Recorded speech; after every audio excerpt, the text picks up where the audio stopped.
Ada pertanyaan, kapankah kita mengangkat jari telunjuk dalam sholat? Ini untuk kurang sholat kita. Ada yang menjawab di awal kalimat, di awal tahiyat.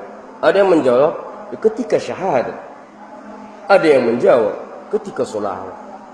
Yang mengatakan di syahadat, katanya itu adalah syahadat, pengakuan, maka kita angkat jari telunjuk.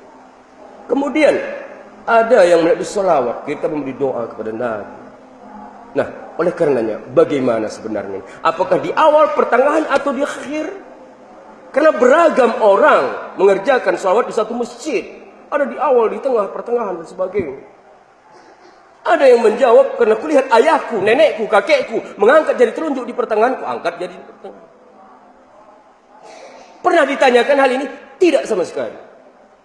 Nah, oleh karenanya mari kita lihat sabda Rasulullah SAW dalam hadis Sahih Muslim, "Sallu kama ra'aitumuni usalli." Salatlah kamu sebagaimana tata cara saya salat. Bagaimana salat Nabi ketika mengangkat jari telunjuk? Di tengah, di awal, pertengahan? Satu hadis sahih riwayat Muslim mengatakan,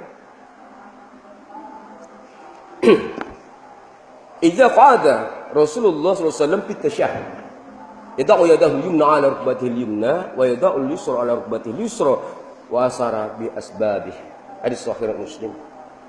Nah, dalam hadis ini dikatakan bahwasanya adalah Rasulullah SAW apabila duduk di tasyahud atau tasyahud awal, tasyahud akhir, dia letakkan tangan kanannya setentang dengan lutut kanannya, bukan di paha.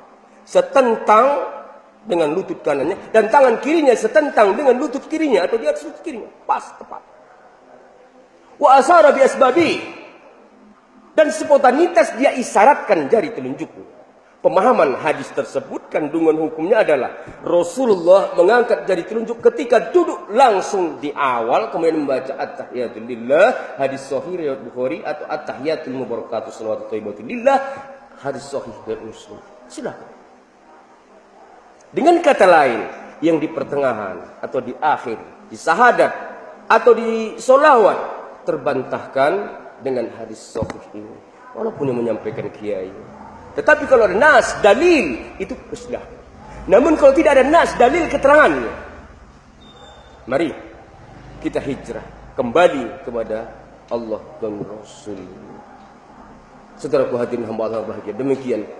Yang lalu, biarlah berlalu. Seandainya kita lakukan syahadat sebagainya. Karena apa? Belum mendapat informasi agama tentang mengangkat syahadat. Ternyata hadis sahih riwayat Muslim menyatakan Rasulullah mengangkat pada awal tasyahud.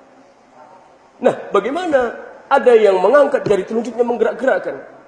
Itu termaktub dalam hadis sahih riwayat Abu Dawud. Ya, karena Rasulullah SAW, ya, idza qa'ada fi tasyahud, ya, wa yuharrikuha wa yad'u biha. Apabila duduk dalam tasyahud, ya, dia mengangkat, gerak-gerakkan jari telunjuknya dan berdoa dengannya. Artinya digerak-gerakkan lebih dari sekali. Misalnya kalimat tawafa, sekali keliling. Tapi kalau ada tasdidnya huruf waw, tawafa, berkeliling-keliling. Artinya lebih dari sekali. Jadi yuharrikuha, harraqo, ada tasdidnya huruf ra, bergerak-gerak lebih dari sekali. Jadi Rasulullah ada juga mengerjakan, menurut hadis riwayat Abu Daud, bergerak berkali-kali. Silahkan.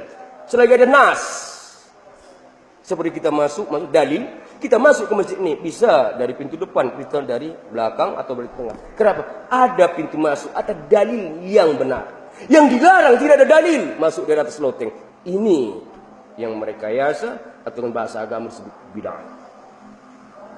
Jadi silahkan, menurut hadis sahih tidak menggerak-gerakkan nas, itu sunnah.